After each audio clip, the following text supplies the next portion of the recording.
Greetings, friends, and mostly enemies. Thank you for being here. The video title, not to bury the lead or put off cutting to the chase. The video title's true. On Monday, I am going to unlist, take down all of my books and short stories from Amazon and Apple Books and Barnes and Noble and everywhere. It's going to be off the market for a little while, and I'll get to why. But first, I just want to say, for those of you who are still here, thank you so much for still being here. I notice my sub count has been dropping lately, and I can only assume that's because either YouTube is doing a bot purge, which would totally make sense because I know at least like 200 or 300 of my subs are bots because of that debacle with a bot army I had one time. Or YouTube sees my channel as inactive, and a lot of you, don't come watch my content, so YouTube is just unsubscribing you. And I totally understand. No hard feelings on that one, because I don't post very often on this channel anymore. Also, really quickly, in what should surprise no one, in case you somehow haven't already heard, me and Caitlin, that's Wild Writer, we got married, and we're very happy. So, yeah. And finally, to give you some idea of what I'm occupying my time with, I stream daily on Twitch. I'm making content for 2 other channels right now, a political channel and my reaction channel, If You're Feeling Adventurous, where we do all kinds of random nonsense. And I've been digging into heavy stuff like this when I have the time.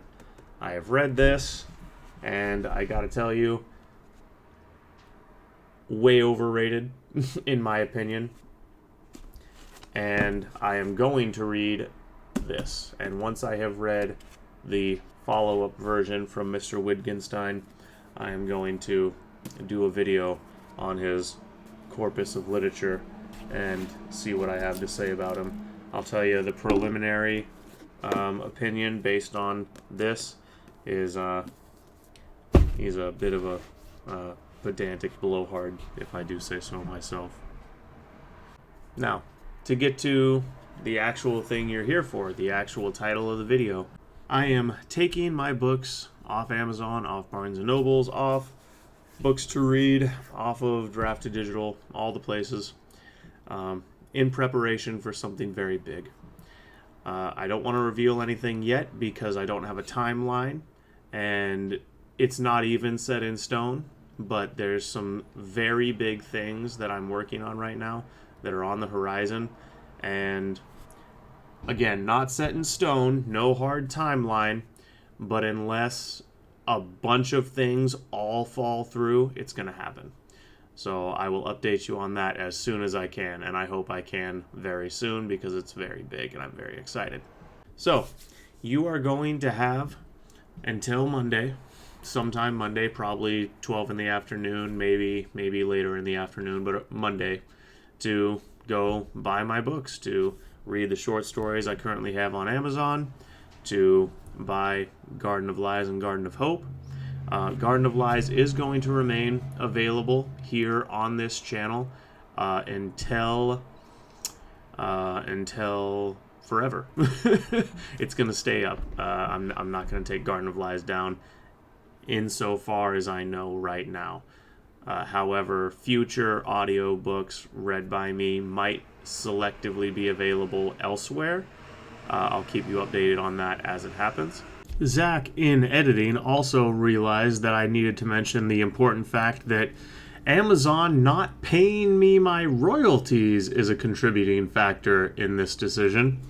And even when I contacted them to try to sort the issue out and telling them that the issue was definitely 100% on their end, they still have not fixed the problem.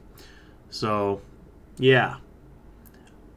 Granted, it's not a life-changing amount of money they owe me or anything, but my money is my money, and it's not like Amazon is going broke and needs it more than me. So, yeah, that's another reason I'm taking my books off of Amazon, and why when my books go back up, they will not be on Amazon. And to close this video out, I would just like to go over the reviews on the websites aforementioned and the ratings, just to have them documented. A lot of them are from people I know, which is, we all have our friends and family give us reviews if we can actually get them to post them. Barnes & Noble's The Garden of Lies. The only review is from my beloved wife. It was one of the most... She wrote this before we even became friends. We'd only just met when she wrote this, and it was one of the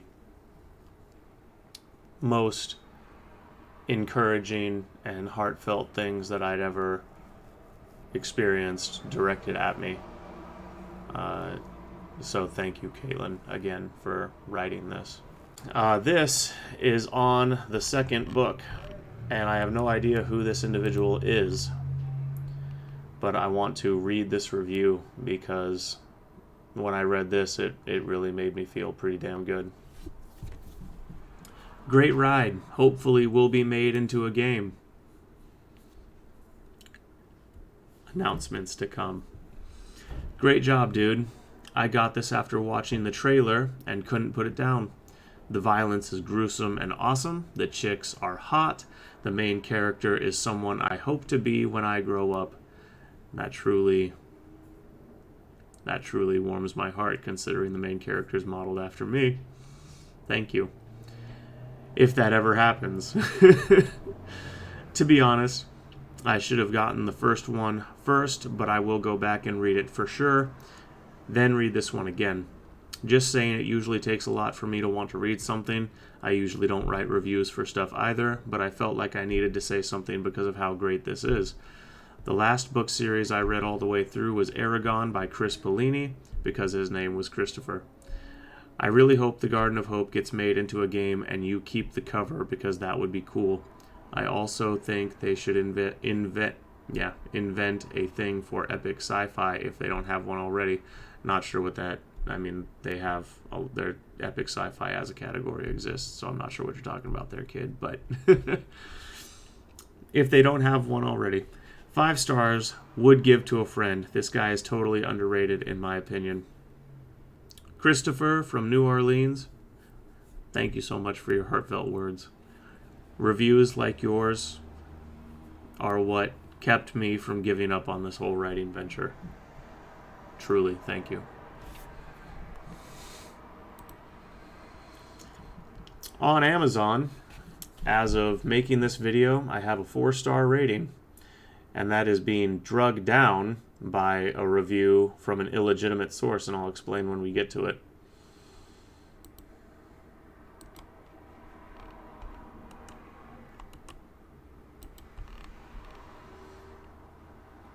I think this is a troll review, but we're going to read it because it's pretty funny. Great to support the special needs community. Bought this book for my friend's Down syndrome son. It's such an easy read. No difference difficult. Plots and characters for our little friends to understand. That's a bit condescending, don't you think? I was blown away by how easy the story is to understand, and Jimmy really loved the characters. Bless the author and all his future books for the special needs community. Pretty sure that's a troll review, but... you know what? Whatever, man. From Sherry Jackman. I have known Zach for 24 years. That's true. I know who this is. This is a great fantasy book from a first-time author. It was well fleshed out characters, good plot and suspense. Semi-finalist, Sherry Jackman was a semi-finalist for the International Poet of the Year 2003. And yada, yada, yada, yada. Just pre-ordered the second book in the series.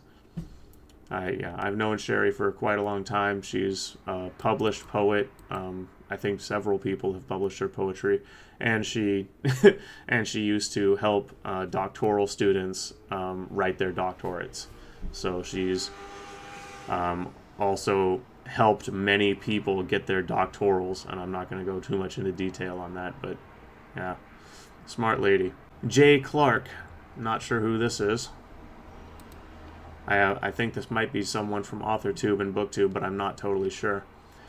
This was a fun fantasy read set on a world far, far away. The story revolves around Dolge, a wolf shifter, and his animal shifter friends as they participate in a series of physical and mental challenges, culminating in the ultimate trial of war. As they battle to become warriors for the Empire, secrets and truths emerge, and choices become difficult and dangerous. This is a very good summary. There are plenty of suspenseful moments, pockets of humor, high emotions, fight scenes, poignant pauses, loyalty to friends, twists, and an underlying great truth which carries the story swiftly forward. The characters and ideas behind them are fun and interesting and written with great imagination. Dolge has conflicting thoughts, vivid dreams, and an inner demon whose name disappointed me, the Dark One. That's fair. Was a tame name for one who creates many problems for the young hero of the story. Fun fact, the Dark One is the reason that the character in my book is named the Dark One is because I have schizophrenia, and that's the name that presented when I was in therapy and unraveling all of my pathologies and trauma in 2019. The Dark One is the name that the voice finally presented itself when I'd finally isolated it and confronted it in earnest. So, the name might seem underwhelming, but that's actually the name that the demon in my head goes by. So, that's why the name in the book is what it is. Was a tame name for one who creates many problems for the young hero of the story. Dolge's character comes across to the reader through his voice as he narrates the story, sometimes interpreting events incorrectly, making him a likable, unreliable narrator, which I enjoyed reading in. If that's how you read it, that's how you read it. It's an interesting take. Although the world is fantasy, there are many emotional and political aspects which mirror our world, although they are perhaps more extreme on the planet Garden. Yes, I'd agree with that. The book is the first in a series, but the ending is well-rounded as opposed to a cliffhanger, but I do wonder what trouble the characters will get into in the next book. It's a great review. Thank you, Jay Clark. I really appreciate it. This is a copy of Caitlin's. Oh no, this isn't a copy. Excuse me. We're going to read Caitlin's review because this isn't a copy paste from her Barnes & Noble's review. The Garden of Lies is the perfect example of how to tell a story from cover to cover, starting with the title, because you are automatically given the idea there will be foreshadowing for something much bigger going on under the surface from the get-go. The effortless way in which the author tempers the symphonic Shakespearean nature of his prose with the heavy-hidden Tolkien-esque backdrop of his setting and pseudo-modern dialogue all puts you right in the center of the story immediately. I love my wife. And remember, she wrote that before we were in a relationship, just so that's clear. It quite adequately carries elements of both epic fantasy and science fiction, which are integral to the overall plot, thus easily sliding this novel into the category of speculative fiction. Such literary agility speaks volumes to the prowess of the author, as well as the stamina of voice the main character has to last throughout the entire story. A voice that is also able to give the reader full scope, evocative pictures, and multi-dimensional character development. All in all, one of the best things I read this year, especially from a debut author who obviously has the wherewithal to do it right the first time. If the adage, things can only get better from here, holds true, we are certainly in for the ride of our life.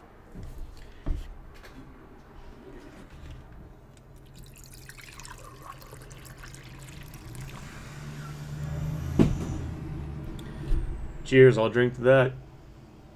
And then right underneath that absolutely glowing review from my brilliant and beautiful wife, we have a review from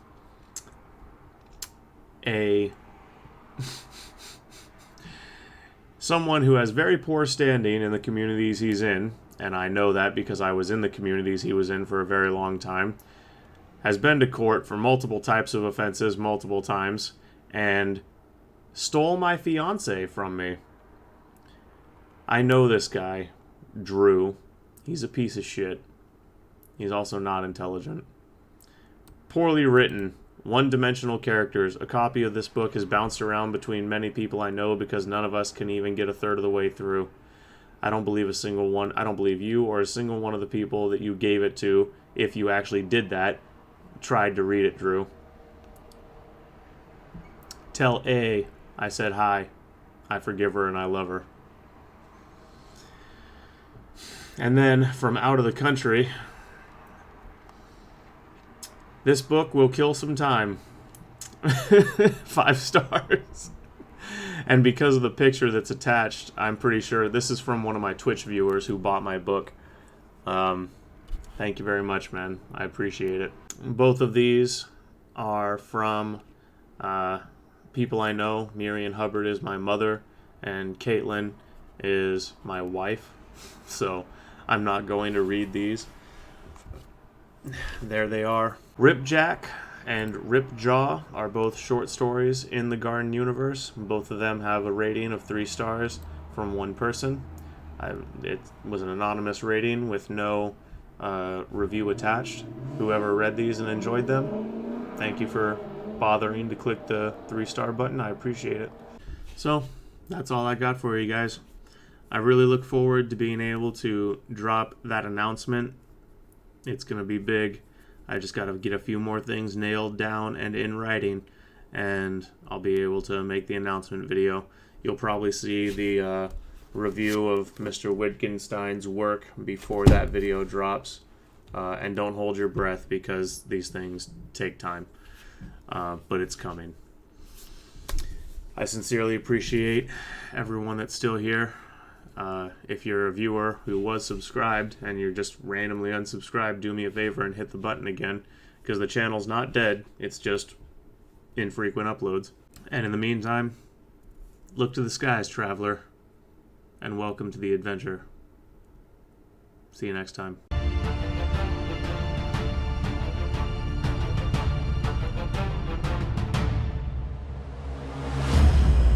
P.S. To give the devil her due, Liv Miles, when the book comes back out, I'm going to change the cover. You win. Peace.